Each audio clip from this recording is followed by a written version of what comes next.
to confuse with data row version, or at least I found it confusing for a while, and that is RowState. So on the one hand, you have data row version, which allows you to get back data, information, either the original value or the current value or proposed and so on. Default is the fourth choice. RowState is different.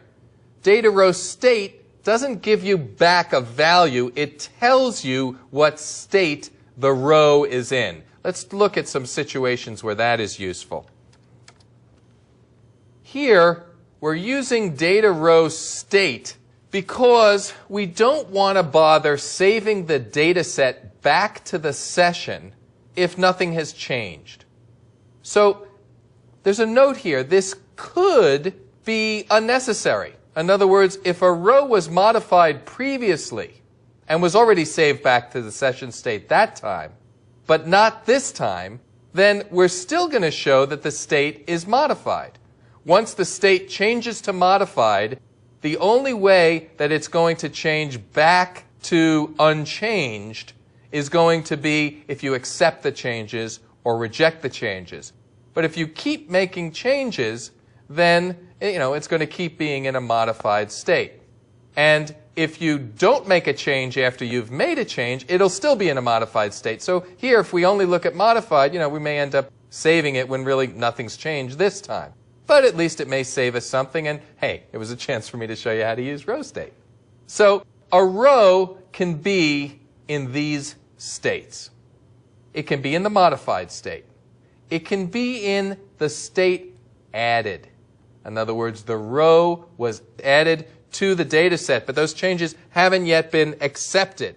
So it wasn't added to the database, it's just a pending insert. Same goes for deleted. It hasn't actually been removed yet, which is what will happen when you accept the changes, but it's pending deletion.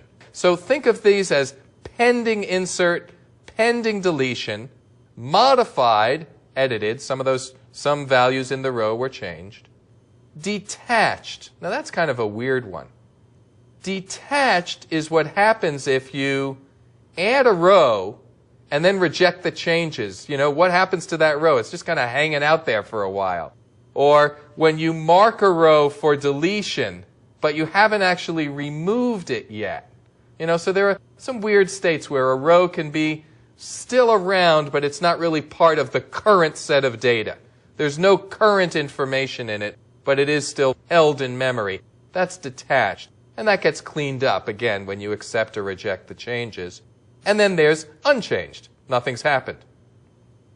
So here what we're doing is just checking if the row state is modified, then we go ahead and save our data set back to the session. Now we have another example of looking at the row state, and that is here in this bookmark. We're looking at a situation that's slightly different. In this case, we're using RowState in order to get changes. So what we're going to do is we're going to say we want to gather up all of those rows of data that have either been modified or added, and what we're going to do with them is put them in that list box over on the right-hand side, where we have our sort of held items, what we're calling it, the pending items. The way we do that is by calling this method of a data set, GetChanges. What does it return? It returns a data set. It returns sort of a subset, or you might think of it as a filtered data set. But what it really is a new data set. And in here, we use RowState to specify the state we want. Now, I just had a feeling, it wasn't really stated in the help file, that data row state modified, data row state added, there must be a way of saying, but I want the ones that were modified or added. And I looked at the values, and sure enough, they were sort of bitwise values like, 1, 2, 4, 8, 16, 32 that can be combined together, and you can always sort out what the unique combinations are. And I tried it, and sure enough, it worked. So you can say, you can put in either one of these values, I want only the modified, only the added, only the detached, or you can combine them as we have here. That's data row state and that's GetChanges.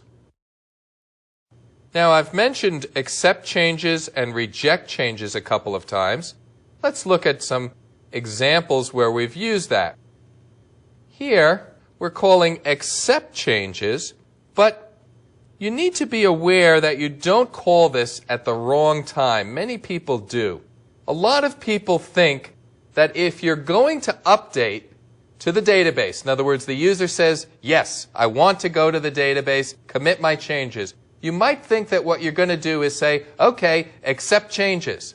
We'll commit them all, and then we'll do our update. If you do that, what you'll find, as many people have found already, is that nothing will get updated to the database.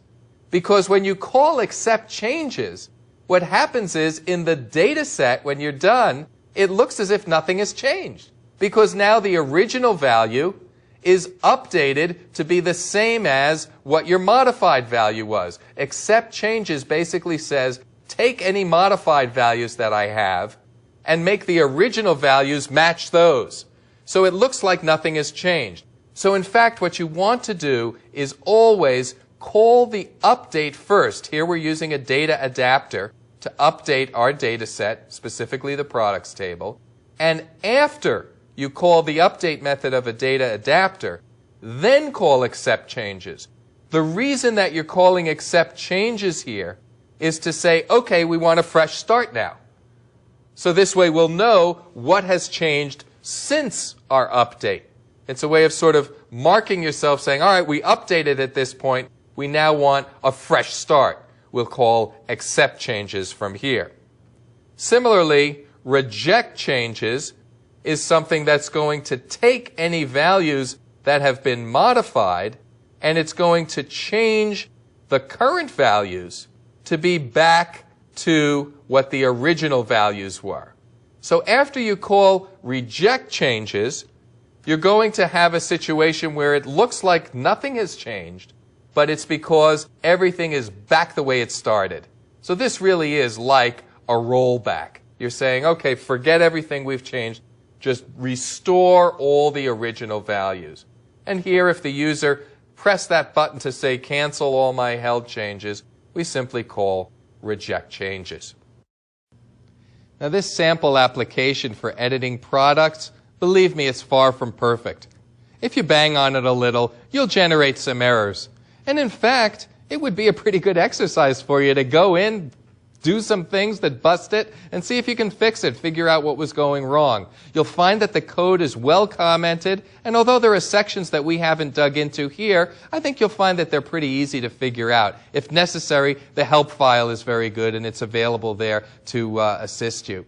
So dig in. It's really impressive, I think, the transactional model that ADO.NET provides and how easy it has made it for us to deliver very full-featured web pages that can be developed quickly.